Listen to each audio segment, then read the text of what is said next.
Hi folks, Dr. P here, and I'm going to try to answer the question from my limited knowledge of how important is Amazon to game distribution? Now, keep in mind I'm not a publisher, and I haven't tried to distribute games through Amazon. I do have a book on Amazon, uh, Game Design, How to Create Video and Tabletop Games Start to Finish, which was published in 2012. And a majority of its sales worldwide seem to be through Amazon nowadays. Of course, nowadays is 9 years later.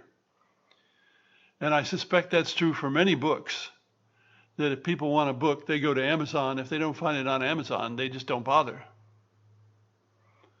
Now, there'd be exceptions to that, like if you're looking for an RPG book, you'd probably go to RPG Now. One of the things I'm having to decide is whether to take my book that consists of the columns of Worlds of Design that I write for EN World and make that exclusive to Drive-Thru RPG, or to go through greater hassles and have it on Amazon. And I haven't decided, though I think I'm going to do Drive-Thru RPG because it is specifically an RPG book. Anyway, I've heard a lot from other people about the hassles and advantages of distributing through Amazon.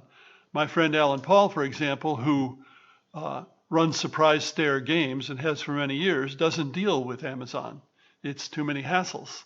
But much of that company's sales come from conventions rather than other methods, and so they don't need to depend on Amazon.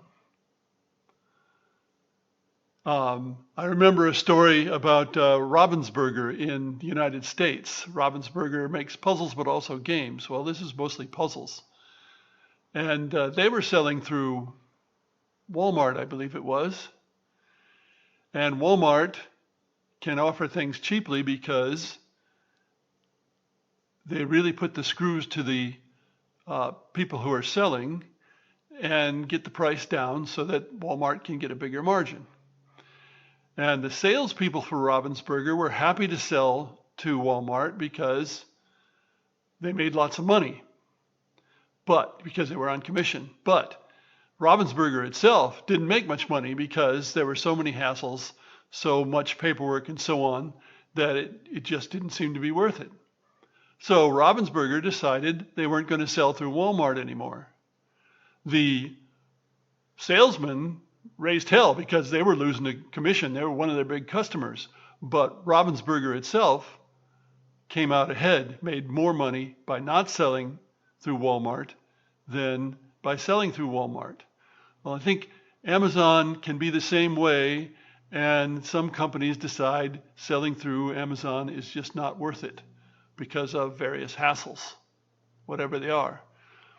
In case you're wondering, one reason why online sales are more popular for publishers than retail sales is that a game publisher, for example, would sell a game to a distributor at 40% of the cover price.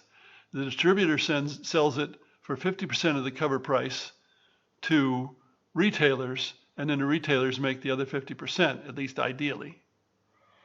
Whereas if you sell through Amazon, generally you're making 70%. You're dealing directly with Amazon. You eliminate the middlemen, and so you can make more money per sale. Now, I don't know how Amazon deals with the free shipping if you buy something over $25, where that money comes from, whether Amazon eats it or whether the seller has to eat some of it, I don't know. But of course, we know that Amazon in general is eating the lunch of all retailers. People are buying more and more online, and the first place they go to is Amazon, and I'm the same way. I buy groceries in the grocery store, but other than that, I generally buy things through Amazon. They turn up at the door. It's very simple, especially in the days of the pandemic. You don't have to go out amongst a lot of people, some of whom are too stupid to get vaccinated. And so that's happening with everybody. And retailers are having a hard time, the ones with the brick and mortar shops, because they're competing with people like Amazon who can offer things at a lower price, often because of volume sales and because of the simplicity of it all compared to retail.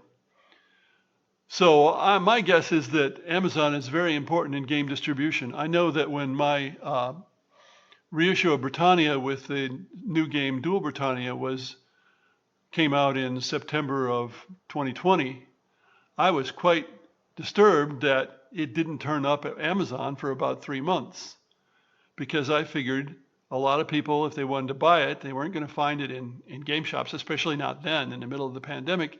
They were going to go to Amazon, and it wasn't there. At least that's my point of view. Thanks for listening.